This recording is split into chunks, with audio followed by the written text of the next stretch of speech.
Assalamualaikum warahmatullahi wabarakatuh. Selamat sore kawan-kawan sekalian. Kita bertemu lagi dalam acara Kupas COS, yaitu program saya. COS itu adalah celoteh orang susah. Yang saya beri judul pada hari ini adalah kok bisa? Kawan-kawan sekalian, ketika kita melihat bahwa hubungan antara seseorang dengan orang lain dalam komunikasi, hubungan manusia itu sangatlah penting adanya. Maka di satu sisi perlu ada tingkat kesadaran bahwa manusia itu adalah makhluk sosial. Manusia itu adalah makhluk yang saling memerlukan satu sama lain. Artinya dia tidak bisa hidup dengan sendiri. Dia pasti butuh bantuan orang lain, dan dia juga perlu memerlukan juga kesempatan untuk menolong orang lain. Oleh sebab itu, di dalam judul yang saya berikan kok bisa ini, kita merujuk bahwa manusia diperlukan satu perasaan saling asih asuh. Jangan sampai menjadi gesek gosok. Karena di dalam setiap agama, terutama Islam, sebagai pembawa risalah, Rasulullah SAW telah memberikan satu contoh suri tauladan yang baik, sebagaimana yang tertulis di dalam Quran surat 33 ayat 21. Dan juga dinyatakan oleh Tuhan yang Maha Kuasa juga bahwa memang Rasulullah itu patut dipuji karena memang beliau mempunyai akhlak yang agung, sebagaimana yang tertulis di dalam surat 68 ayat 4. Ketika kita melihat pernyataan kitab suci di dalam agama Islam khususnya, dan memang kita tahu bahwa Rasulullah itu bukan pemimpin hanya untuk umat Islam saja, bahkan umat manusia dari zaman dahulu sampai sekarang itu mengakui, bahkan orang non-muslim pun mengakui bahwa beliau mempunyai karakteristik sebagai seorang pemimpin yang agung, yang mempunyai akhlak yang agung. Ketika kita membandingkan pembawa agama yang bersikap demikian bijaknya, mempunyai akhlak yang mulia dan agung, kita sebagai penganut agama tersebut, terutama yang mengaku muslim, untuk melestarikan pergaulan kita di dalam kehidupan di muka bumi ini, terutama antara sesama manusia, antara alam, bahkan antara kita dengan Tuhan kita pun hendaklah mempunyai akhlak. Bagaimana akhlak kita terhadap Tuhan kita, melaksanakan kewajiban kita sebagai hambanya, mensyukuri nikmat yang telah dianugerahkannya, bahkan kita harus memberi manfaat kepada sesama manusia di dalam pergaulan ini. Begitu juga akhlak sesama manusia, sesama kawan-kawan kita. Apalagi terhadap alam, dengan melestarikan alam supaya tetap lestari dan bisa dijadikan satu tempat yang nyaman di dalam kehidupan kita. Di samping kita menjadi hamba Tuhan, kita juga menjadi penguasa bumi ini dengan menyebarkan kebaikan, kedamaian, juga kelestarian. Ketika kita melihat hal seperti itu, kita melihat banyak karakter-karakter manusia yang terkadang keluar daripada jalur-jalur yang telah ditetapkan oleh pencipta alam semesta ini. Contohnya di dalam hubungan manusia sesama manusia. Kita lihat ada di dalam kehidupan ini seorang teman yang berjanji ketemu atau pertemuan dengan temannya yang lain, tapi nyatanya ditinggalkan dan dia membatalkan janjinya. Itu adalah salah satu akhlak yang tidak terpuji. Banyak juga terjadi kepada orang lain, bahkan kepada yang bersangkutan juga. Teman mengundang, padahal teman itu sudah teman lama yang sudah berpuluh tahun tidak ketemu, ke acara pernikahan anak yang pertama, tapi tanpa menghargai dengan bahasa dan rasa pertemanan. Dia tanpa menghargai kita untuk menghargai dia, tetapi dia minta permohonan yang tidak memungkinkan kita laksanakan, yang jelas dia tidak menghargai profesionalisme kita. Ada juga yang kita lihat kejadian seorang mengadakan peristiwa, mengadakan pernikahan untuk kedua pengantin yang seharusnya diberikan tausiah oleh orang yang punya profesionalisme di bidang itu, namun orang yang mempunyai keahlian di bidang itu telah dibatasi waktunya, seolah-olah dia yang lebih mengerti tentang hal itu, padahal bukan kompetensi di bidangnya.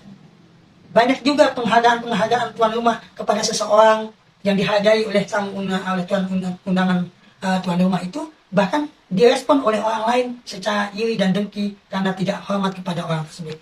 Jadi hal-hal yang demikian yang terkadang membuat kita bertanya-tanya, kenapa gitu manusia itu saling satu sama lain tidak menghargai. Padahal kalau kita ketahui bahwa manusia itu hidup di muka bumi ini sementara. Karena kita tahu bahwa manusia itu adalah makhluk sosial. Jadi hendaklah perasaan ini dikembangkan gitu di dalam kehidupannya. Memang kita tahu bahwa karakter seseorang dengan yang lain itu berbeda. Ada orang yang baik, ada orang yang tidak baik. Ada orang yang mengerti, ada orang yang tidak mengerti. Ada orang yang memahami, ada orang yang tidak memahami. Bahkan yang lebih celaka lagi, seorang teman dalam pergaulan tidak memahami orang lain. Tidak mau memahami orang lain. Padahal kalau kita tahu bahwa hidup di muka bumi ini adalah kita bermanfaat bagi orang lain. Kalau seandainya kita ingin meninggikan ego kita sadar bahwa kita hidup di dunia ini penuh rintangan, penuh ujian, penuh cobaan. Dan rintangan itu terkadang memang rintangan itu terjadi secara alami. Tapi terkadang rintangan itu terjadi juga karena kelalaian kita. Karena kita tidak menghargai kawan kita, tidak menghargai alam semesta, bahkan kita tidak menghargai ajaran Tuhan kita. Seperti yang kita anggap bahwa manusia itu haruslah hidup bermanfaat kepada yang lain. Khairun nas anfa'uhum linnas. Sebaik-baik manusia adalah orang yang bermanfaat bagi yang lainnya. Tapi di dalam kenyataannya terkadang manusia tidak berpikir seperti itu. Mayoritas manusia berpikir terhadap dirinya. Mayoritas manusia mengangkat egonya. Padahal dia hendaklah tahu bahwa yang namanya perilaku yang baik itu harusnya tercermin untuk kemaslahatan manusia itu sendiri. Memang terkadang kita tidak bisa merubah seseorang itu karena 2 atau 3 hal. Yang pertama karena memang orang itu belum tahu tentang etika atau adat istiadat yang berlaku. Kalau kita bicara tentang agama, tentang etika, dan tentang adat istiadat, mungkin satu daerah dengan daerah yang beda, daerah satu dengan yang lain berbeda, dengan background pendidikan yang berbeda, latar belakang yang berbeda, itu pasti akan ada perbedaan. Tapi janganlah jadikan perbedaan itu sebagai alat untuk perpecahan. Yang kedua, selain daripada mindset, karena memang dia tidak tahu secara awam, yang kedua karena mindset atau pola pikir seseorang dengan orang yang lain. Dan pola pikir itu tergantung juga kepada berbagai informasi yang didapat, sejauh mana, sebanyak mana informasi yang didapatkan tentang pergaulan, tentang kehidupan, tentang yang lainnya. Nah, itu yang membuat dia mempunyai nilai tinggi atau tidak. Artinya mindset itu pun sesuai dengan informasi yang didapatinya. Berubah informasi atau makin banyak informasi yang didapati seseorang tentang hal yang positif bahkan yang negatif, maka orang itu akan berubah sesuai dengan mindset dan informasi yang didapatkan. Dan yang ketiga adalah karakter. Yang mungkin ada seseorang yang sudah memang kita lihat tidak tahu jadi tahu, kemudian informasi itu sudah datang kepadanya, mindsetnya tidak berubah, dan bahkan karakternya menjadi karakter yang tidak baik, ya itu kembali kepada diri masing-masing. Oleh sebab itu, kita lihat kalau yang terjadi di muka bumi ini, di dalam kehidupan kita, terkadang orang tidak nyaman hidup satu dengan yang lainnya, karena memang satu dengan yang lainnya tidak merasa membutuhkan. Di dalam kenyataan hidup masing-masing saling membutuhkan, maka tingkat kesadaran dan keimanan itulah yang akan melekatkan hati manusia untuk menjunjung nilai-nilai persahabatan dan pertemanan sehingga mendapatkan hidup yang nyaman. Ada satu ayat mengatakan di dalam Al-Quran, tahsabuhum jami'an wa qulubuhum syatta dzalika bi'annahum qaumul la ya'lamun. Kamu mengira mereka itu bersatu, padahal hati mereka berpecah belah. Itulah kaum yang tidak mengerti. Kawan-kawanku sekalian, kalau kita lihat alam yang melihat, yang menilai kehidupan manusia, dosa-dosa manusia, ada pepatah yang nyatakan bahwa seolah alam tidak mau bersahabat dengan kita. Kita lihat kejadian-kejadian alam contohnya. Misalnya Cianjur berduka dengan gempanya. Garut menyusul gempa yang lebih luka. Banyuwangi mendadak banjir mengitari. Semeru erupsi tanpa dinanti. Bondowoso puting beliung angin yang menerjang. Rinjani menyusul Semeru karena di sekitar Jambi itu. Alam murka karena ulah manusia pada sesama juga merusak ekosistem yang ada. Akhirnya infrastruktur hancur di setiap wilayah. Hutang negara bertambah, rakyat pun makin susah. Sandang, pangan, papan, bahkan susah sekali untuk mempertahankan kehidupan.